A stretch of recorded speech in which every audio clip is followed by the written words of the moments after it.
Question number 19 मा रहेको छ binomial distribution has 5 independent trials so n is equal to 5 यानी 5 इन्डिपेन्डेन्ट ट्रायल्स भनेको n इज इक्वल टू 5 हुन्छ if the probability of 1 and 3 success 1 success र 3 success को यहाँ प्रोबेबिलिटी दिएको छ 1/4 144/625 respectively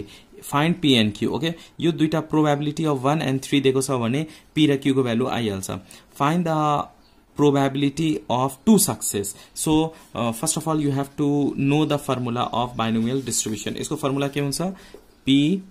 x is equal to r को formula हुन्छ n c r and p power r q power n minus r यो चाहिँ formula हो r is equal to यहाँनिर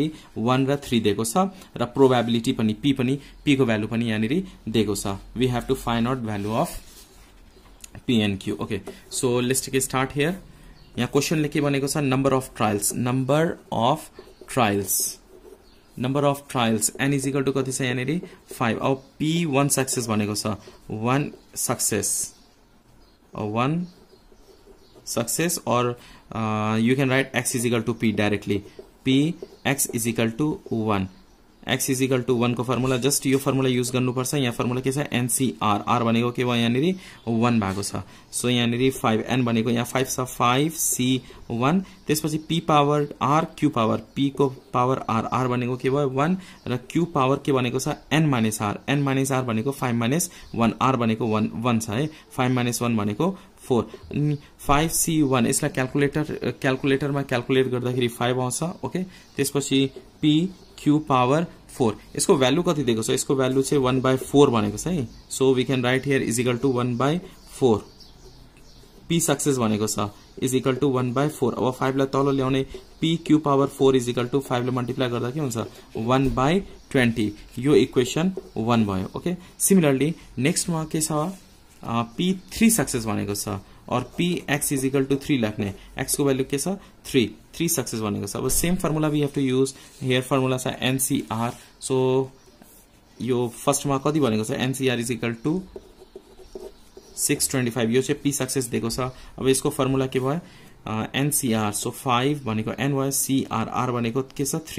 3 सक्सेस छ सो 3 त्यसपछि p पावर r भनेको 3 भयो सो p पावर 3 लेख्ने q पावर n - r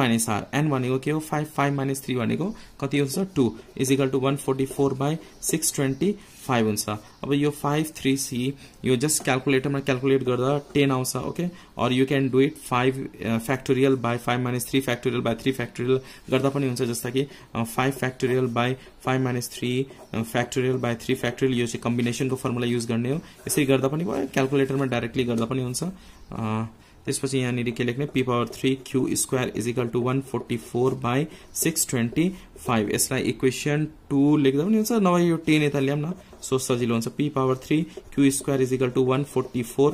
10 ले मल्टिप्लाई गर्दा 6250 हुन्छ यसलाई इक्वेसन 2 भन्दिने अब यहाँ हेर्नुस् अब p र q को भ्यालु त यहाँ छ अब के गर्ने यो दुईटालाई डिवाइड गर्दिने डिवाइड गर्दाखेरि एटलिस्ट p को भ्यालु आउँछ कि q को भ्यालु आउँछ यो जस्ट इक्वेसन 1 र 2 डिवाइड गर्ने हो dividing equation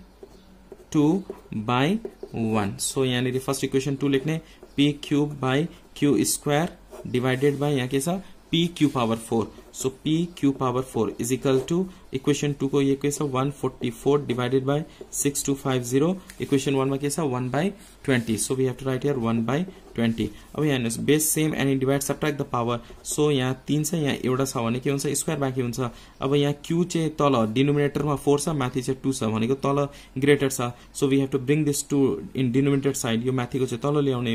4 - 2 के हुन्छ 2 हुन्छ सो q स्क्वायर हुन्छ यहाँ 4 वटा q छ माथि दुईटा छ भनेको दुईटा बाँकी हुन्छ अब यो कसरी गर्ने 144/6250 इन्टु यो 20 चाहिँ माथि जान्छ 20/1 हुन्छ okay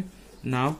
just calculate p square by q square use calculator and calculate it we get 0.4608 अब यहाँ पनि स्क्वायर छ यहाँ पनि स्क्वायर छ भने होल स्क्वायर लेख्न सक्यो so we can write here p by q whole square is equal to 0.4608 okay यो स्क्वायर गरेर अर्कोतिर के हुन्छ रुट हुन्छ p by q is equal to root under 0.4608 so p by q is equal to यो calculate गर्दा कति आयो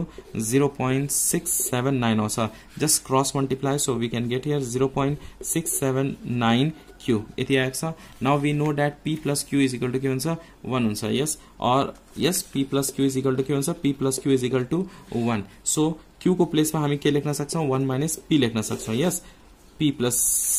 q is equal to 1 then q is equal to 1 minus p। So q को प्लेसमा के राख्ने 1 माइनस p राख्ने। So p is equal to 0.679 q को प्लेसमा के राख्ने 1 माइनस p राख्ने। So we can get value of p। p is equal to just multiply 0.679 minus यो दुईटा मल्टिप्लाई गर्ने 0.679 p। अब यो टर्म जुन छ यसलाई लेफ्टमा ल्याउने p plus 0.679 p is equal to 0.679. When you add this two, we get 1.679 p is equal to 0.679. Now this in multiplication, so we have to divide. P is equal to 0.679 divided by 1.679 यो हुन्छ and we can get p is equal to यो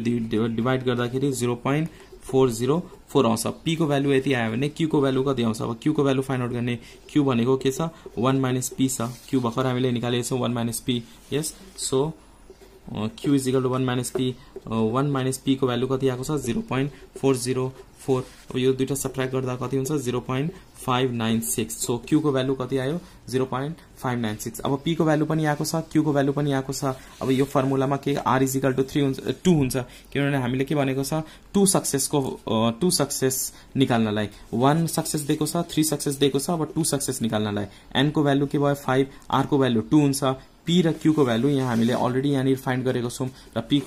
र q को value put गर्ने र 2 success find out गर्ने। So you can see here now finally p 2 success find out गर्ने हो।